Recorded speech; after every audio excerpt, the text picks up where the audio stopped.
La paz del Señor sea con todos mis hermanos. La Iglesia La Luz del Mundo, Colonia Alfredo del Mazo, les presenta la historia de la restauración de la iglesia primitiva. Identidad y historia.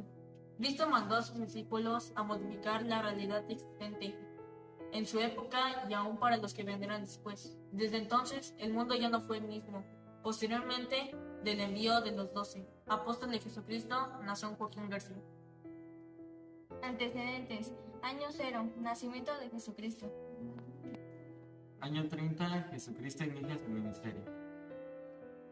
Año 33. Jesucristo es crucificado. Año 100, duerme el último apóstol de la iglesia primitiva. Desde ese momento, el mundo quedó en oscuridad por casi 1800 años.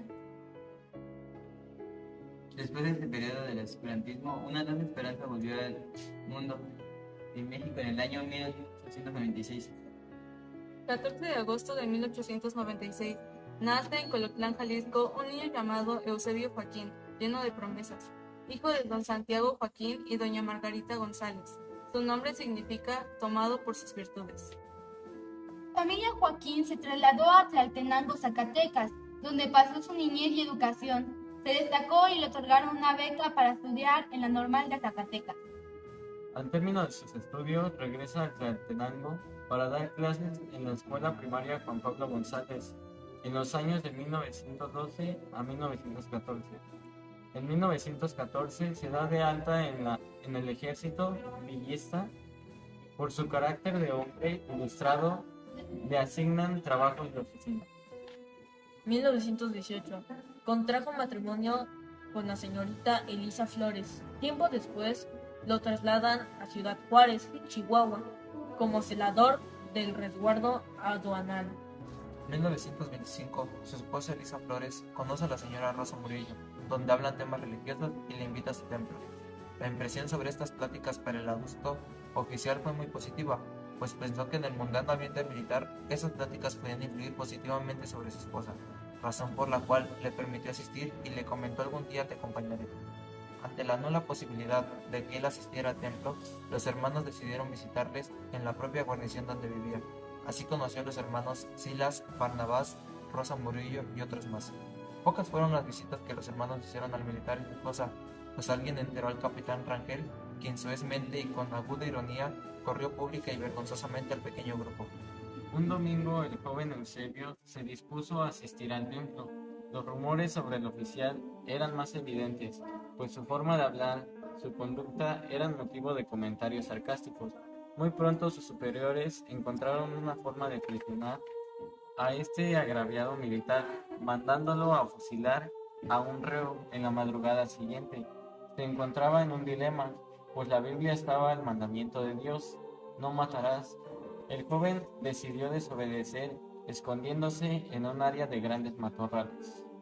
El hermano Eusebio intentó darse de baja en el ejército, mas no le cedieron el permiso, a lo que el hermano decidió ir a Monterrey, donde vivía Saulo y Silas. Al llegar a Monterrey, se presentó a Saulo y Silas. El hermano y su esposa le contaron lo que habían vivido en Torreón. Con cierta pena le solicitaron hospitalidad por algunos días, hasta tanto él se ocuparía en alguna actividad comercial, a lo que ellos accedieron, y así le asignaron labores domésticas. Fueron a la casa pastoral a hacer la casa de oración, barrer los patios, sacar agua del pozo. Martes 6 de abril de 1926. Llegó el bendito día que Dios había escogido para sí en una madrugada del martes 6 de abril de 1926. Cuánto tiempo durmió profundamente no lo supo. De pronto la estridencia de un ruido sobresaltado, un ruido estruendoso como ensordecedor, efecto de un trueno cuyo eco hace vibrar las entrañas de la tierra, y de súbito una voz firme y rigurosa que afirmó: aquí hay varón, cuyo nombre será Aarón.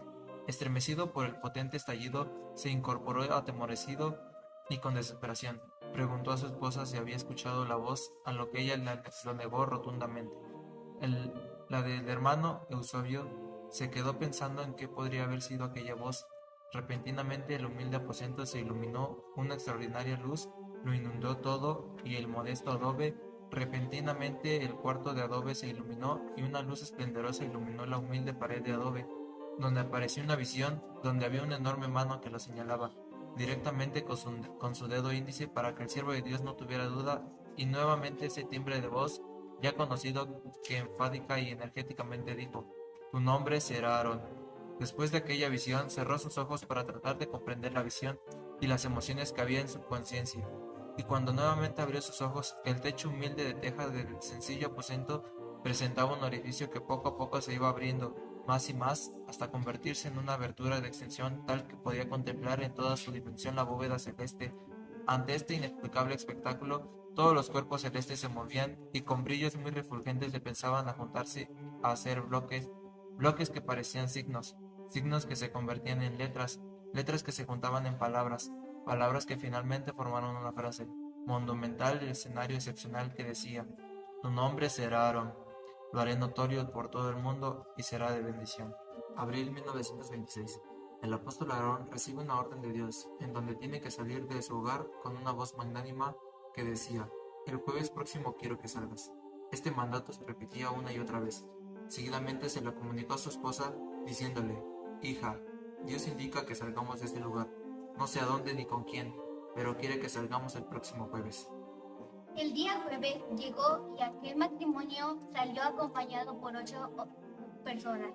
2 ancianitas, un estudiante, el hermano Roque Margarito y 4 personas más, dando un total de 10 personas. Salieron de Monterrey, tomando como referencia las vías del ferrocarril, dirigiéndose hacia Tampico, Tamaulipas. En una parada, el apóstol Aarón, mientras dormía, oyó un estruendo que le decía: un telegrama corrompido. Este suceso se destaca por la llegada de Saulo, quien con ironía y molestia se dirigió al apóstol Aarón. Mientras Saulo hablaba, el apóstol Aarón escucha nuevamente la voz que esta vez le decía: este es el telegrama corrompido, habla y no temas. El apóstol Aarón narraba a los hermanos que él nunca supo cuánto tiempo habló, pero cuando vio la cara de Saulo estaba agachada y acercándole le abrazó y le dijo: tengo la dicha de abrazar a un siervo de Dios. El apóstol Aarón siguió su camino, donde recorrió las siguientes ciudades y pueblos: Hacienda de las Comas, Ciudad Victoria, Tamaulipas, Forlón, Tamaulipas, Tampico, Tamaulipas, Guanajuato y San Luis Potosí. Finalmente, el 12 de diciembre de 1926, arribó a la ciudad de Guadalajara.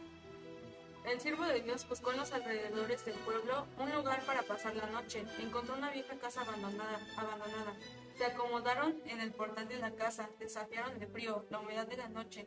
No faltaron los ruidos de animales, los aullidos, el ladrar de los perros, el acoso de los insectos del lugar, situaciones a las que se acostumbró a soportar. En aquel momento del sueño del apóstol de Dios, Dios le reveló bajo una grata y dulce paz: quiero que prediques el evangelio en esta ciudad, pues tengo un gran pueblo que me servirá y será ejemplo para muchas naciones que me conocerán, y esta será la prueba de que yo te he enviado. Yo estaré contigo. Desde ese hermoso momento, Dios ha permitido que la Iglesia siga prosperando hasta la actualidad, cumpliendo 97 años de luz para el mundo. Dios les pague por su atención. Dios les bendiga.